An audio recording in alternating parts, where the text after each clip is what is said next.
Capo versus South. He don't got enough character. It sounds like he want to do one with 50 Cent. That's what it sounds like. It sounds like Jim. Nah, I don't want to do nothing with that stuff. Leave him out of the conversation. Jim Jones and what Jim Jones have done in this game. A lot of these rappers have done a tremendous job, and I take nothing away from them. But they forget, I got a hell of a catalog. Me, Jim Jones, myself. Gold records, platinum records, gold albums, platinum albums. Me, Jim Jones. Diplomats, me, Jim Jones. Look, y'all know you on that good stuff, but you not seeing Nas. You not Nas, bro. Let's be real. Ain't nobody from Dip Set gonna take you over Nas. Nobody from the Diplomats but you. Hold on, Jim. Hold on. Bro, you been in this thing, but lyrically, I'm gonna keep it a stack with you. Yeah, Y'all look ain't how happy you with dress. Nas. Look how you dress. You don't even be in the same places I be in. The But things I- that we, listen, I can be in the church house. You can't F with Nas lyrics. I don't know who told you that, but you didn't even say that. Don't do that, bro. That's Say it. I got a question. Things just got messy in hip-hop. Jim Jones just sparked a fire. Claiming he's more influential than Nas, and now the internet can't stop buzzing. From wild podcast moments to old wiretaps making the rounds, the drama is heating up fast. Even 50 Cent jumped in without saying a word, just dropping receipts that spoke louder than anything. And while Nas keeps his silence, fans are already splitting into sides. So is this just clout chasing, or is something deeper boiling under the surface? Grab your snacks, because this beef might be about to explode. Check everybody else's track record. Then go to the billboards and check all my entries and check all them niggas' entries and shit like that. And I'm not taking nothing away from nobody. I've been spanking a lot of this shit. I'm talking about the industry. I've been putting on. I got a question. Stick up for himself and meet me in a booth or something if we want to do something historical. He don't. Nas say he don't do that no more. Nas say he don't do that. Because he got $100 million. He's a very wealthy man. You heard he's a very small businessman. You better check my stats, bro. I will run circles around Nas rapping right. I will run circles around Nas rapping right. My son can't tell you one Nas record. You know, like let's keep it a buck here. Let's keep it a buck. You know, let's keep it a buck because you'll bring it up.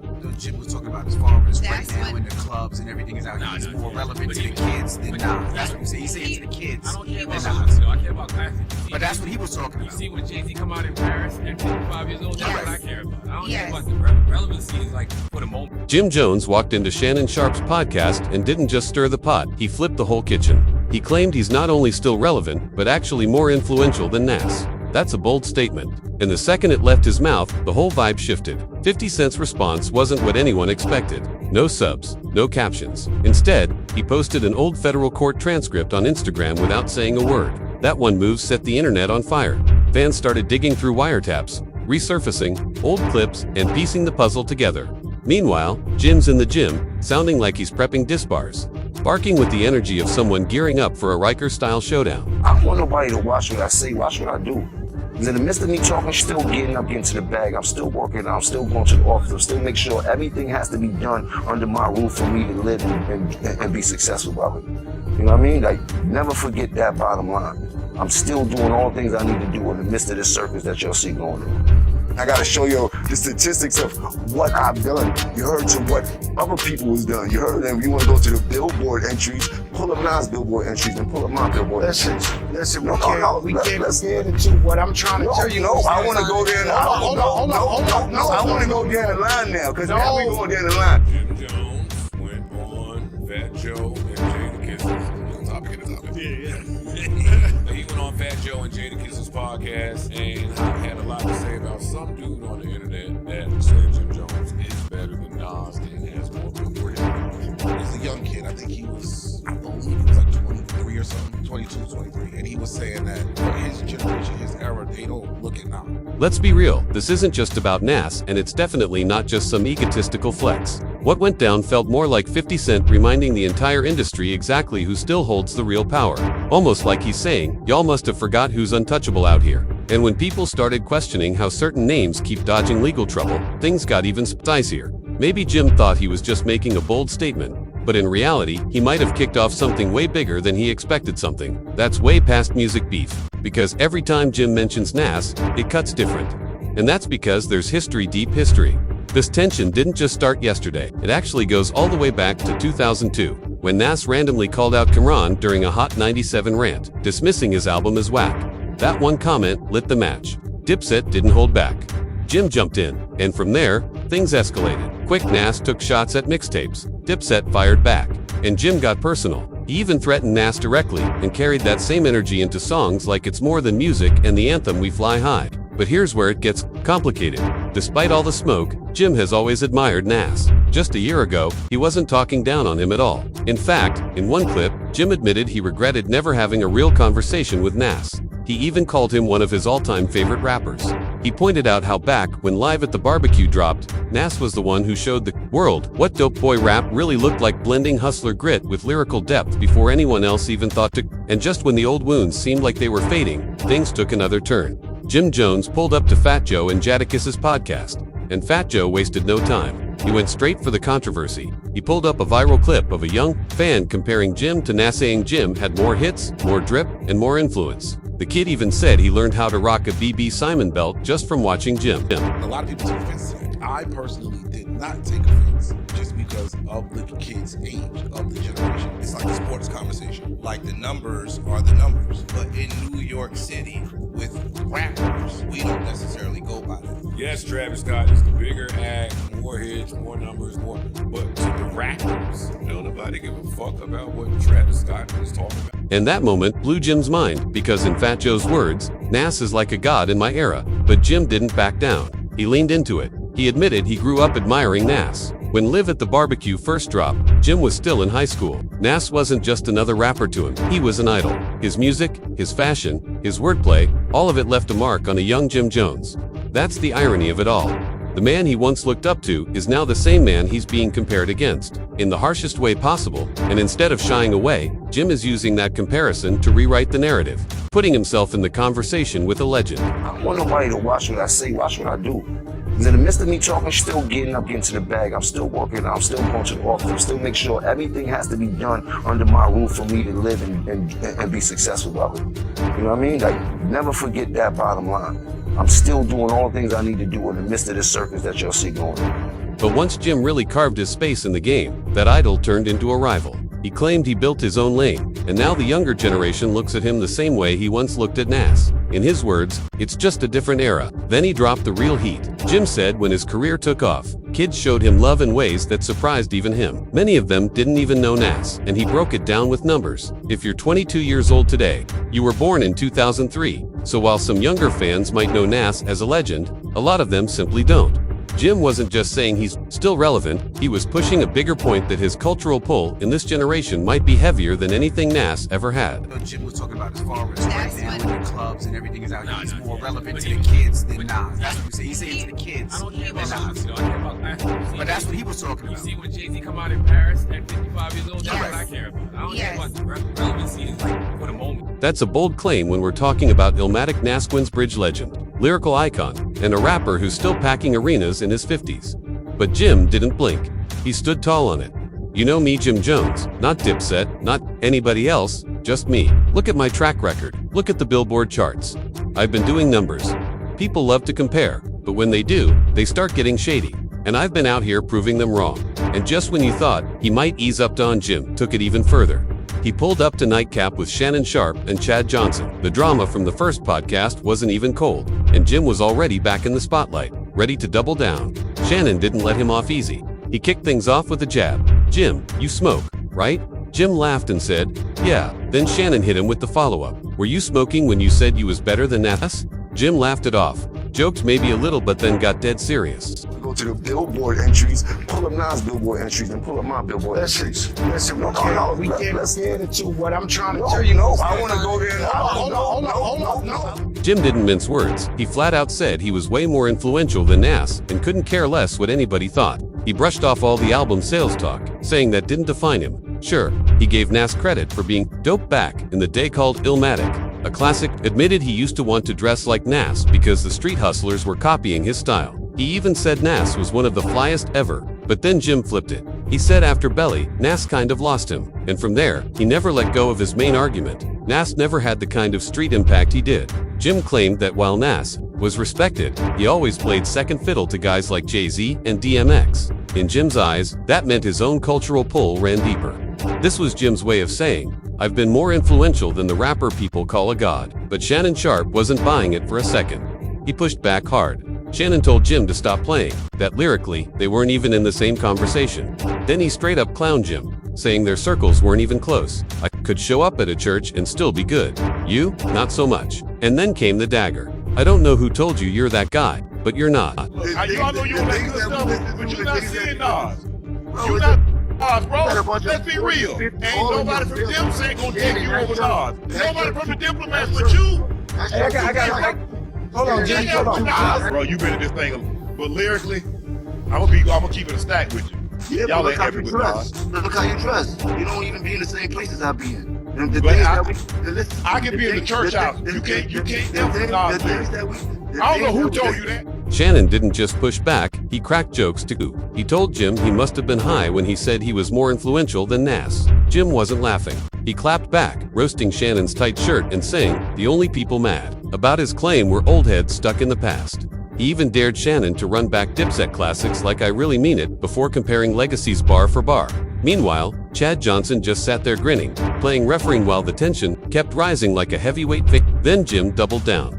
He said he was still playing at a high level, and that lyrically, he could out-rap Nas today. Check my stats. I'd run circles around Nas right now. That's when the whole thing exploded. Shannon had heard enough. He accused Jim of chasing clout, just saying wild things to get views. Then Shannon hit him with the line that flipped the energy from playful to hostile.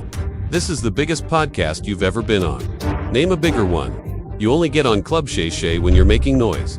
This is what I do. In seconds, the room shifted. Jokes were gone. The smiles faded. Suddenly, it wasn't just debate. It felt like war. Shannon Sharpe was going at it. I'm gonna put it like this, bro. You been in this thing, but lyrically, I'm gonna keep it a stack with you.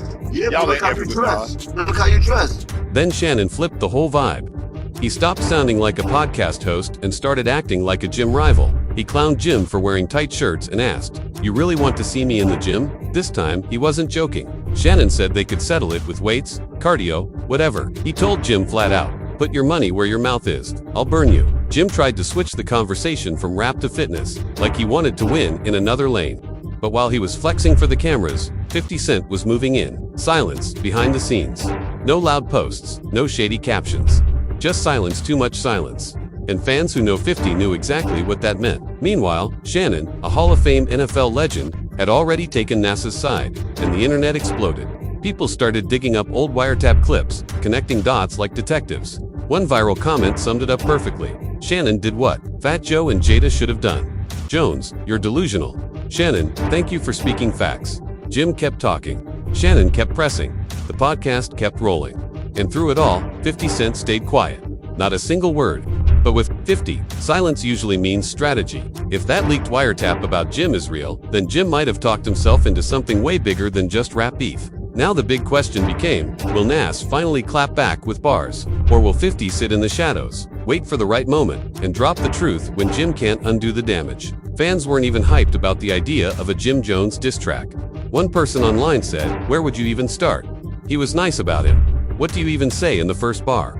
They admitted this wasn't like Eminem versus Cannabis. Didn't feel like lyrical war. Still, some gave Jim his respect. I respect you for getting your money. But here's what really shook people history. Back in the day, Nas didn't even waste time on Jim. He laughed him off stage and kept it moving. And in 2025, that same energy is back. Nas is ignoring the noise.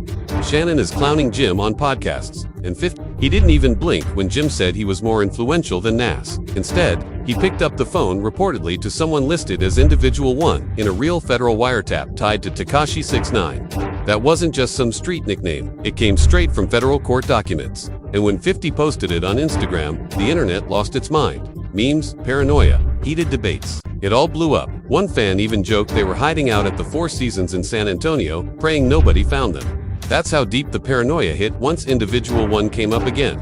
And let's be clear, the streets haven't forgotten. Not with Jim, acting bold on podcasts, calling out Nas, and poking at the wrong people. 50 made it obvious he wasn't done.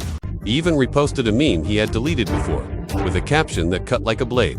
So that's why they haven't dragged him in. Right under it, a fan left a chilling warning. Don't say that, Jimmy. The warning was loud, and the energy it's about to snap.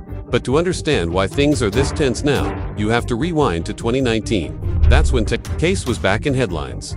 In court, a reporter confirmed Tekashi actually named Jim Jones as a member of the 9 Trey gang. That same year, 50 posted his now famous reaction clip, pretending to be scared and saying, "Yeah, Jimmy boy, you should have never brought this up." The internet ate it up, and fans didn't hold back. They pointed out the irony. Nas and Jim are only 3 years apart, yet Nas is still selling out arenas, while Jim is fighting for relevance on podcasts. Jim Jones is very childish and immature individuals hold grudges. Don't you think for one moment he's not mad at Nas because Nas invited Cam to the Hip Hop 50th celebration at Yankee Stadium and not Dipset? Fans started pulling receipts, posting stats, and reminding everyone that Jim Jones might have bitten off way more than he can chew. People said, "You asked us to look, so here it is," and the truth. The numbers don't lie. Jim's got a catalog, nobody's denying that. He's got a few tracks that hit hard, moments where he made noise, and times when his name echoed through New York's hip-hop scene.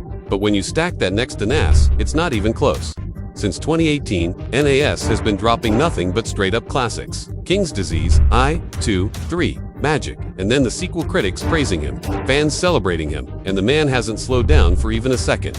Jim, meanwhile, has been releasing music too, but here's the problem: people just aren't tuning in the same way. The streams, the impact, the cultural weight, it's not measuring up. And that's where 50 Cent slid into the picture, the way only 50 can. He saw an opening, and he pounced on it. He threw shade, and then he did what he does best: used sarcasm to turn the whole thing into a joke. He posted something like, "I'm afraid for my life, Jimmy is gang gang." Everyone knew it wasn't serious, but that was the point. It was comedy wrapped in mockery, and the internet ate it up.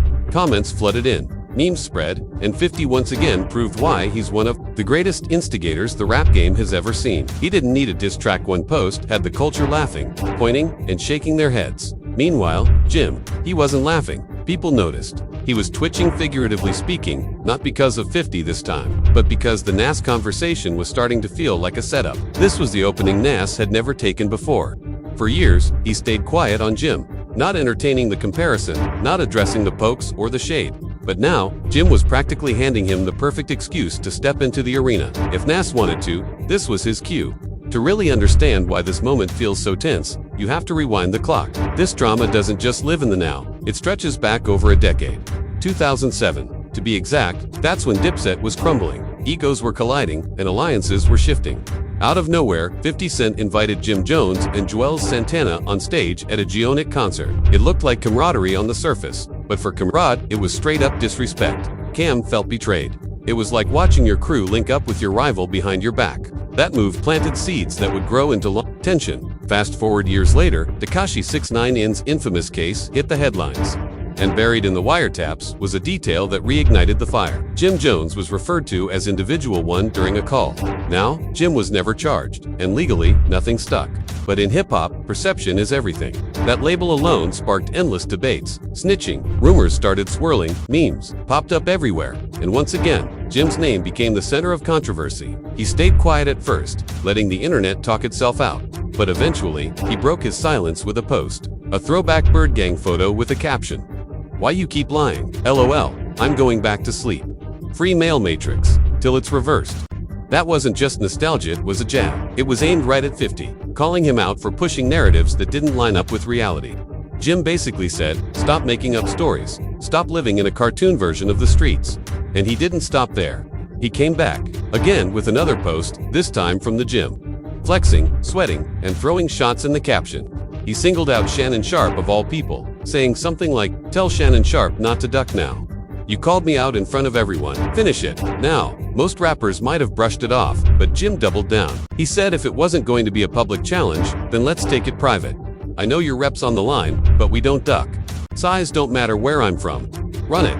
It wasn't just tough talk, it sounded like Jim was gearing up for a fight, ready to prove himself against anyone who stepped his way. And all the while, 50A sat back like a puppet master, pulling strings, laughing, dropping sarcastic comments, and letting the drama grow without having to lift a finger. That's the brilliance of 50 Cent's game.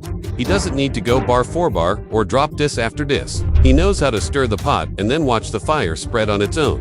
But Jim wasn't done. He came with yet another post, and this one had fans buzzing. He said, "If you're over 40 and arguing with me about Nas, you already lost.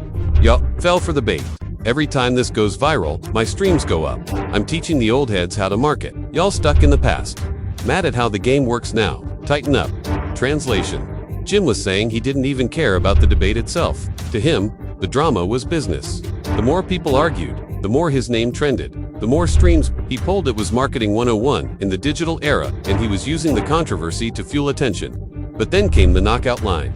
He wrapped it all up with, "I said what I said. P.S. I'll wrap circles around any artist from my era who wants to step into the booth. Bring your money. This game ain't free. We outside. We working every day." That was the gauntlet being thrown. He wasn't just talking about Nas anymore, he was calling out his entire generation. Anyone from the early 2000s who thought they could out-rap him was officially invited to try. It was bold, it was risky, and it was exactly the kind of energy that gets hip-hop buzzing. But here's the wild part. Through all of this, every post, every clip, every caption hasn't said a single word. Not one. No subtweet, no cryptic Instagram post. Not even a line slipped into a freestyle. Nothing. And that silence. It's louder than anything Jim's been posting. Because if Nas does decide to respond, fans know it won't just be a diss track, it'll be a masterpiece. A carefully crafted work of art, the kind only Nas can deliver. Until then, though, Jim is yelling into the void. He's claiming influence, he's taunting the old heads, he's daring the legends to step into the ring. But without a response, it's starting to look less like dominance and more like shadow. Meanwhile, the internet is having a field day, roasting Jim like Sunday dinner. Meme pages are eating, fans are joking, and the culture is watching with popcorn in hand. So here we are. The tea is boiling, the tension is real, and the check is set. Jim's not backing down. 50's still pulling strings from the sidelines, and Nas remains silent. But the second he decides to speak, it's game over. That's the kind of move that shifts the culture, flips the narrative, and shuts the whole debate down in one verse. So what do you think? Is Jim tripping, or is he actually speaking facts? Drop your thoughts in the comments. Let's keep the conversation going. And if you don't want to miss a single update on this saga, smash that like button, subscribe to the channel, and hit the bell so you're always in the loop. Because trust me, this story is far from over. We're front row 2, hip-hop history unfolding, and the next chapter could be the biggest yet. Stay tuned, stay ready, stay ready.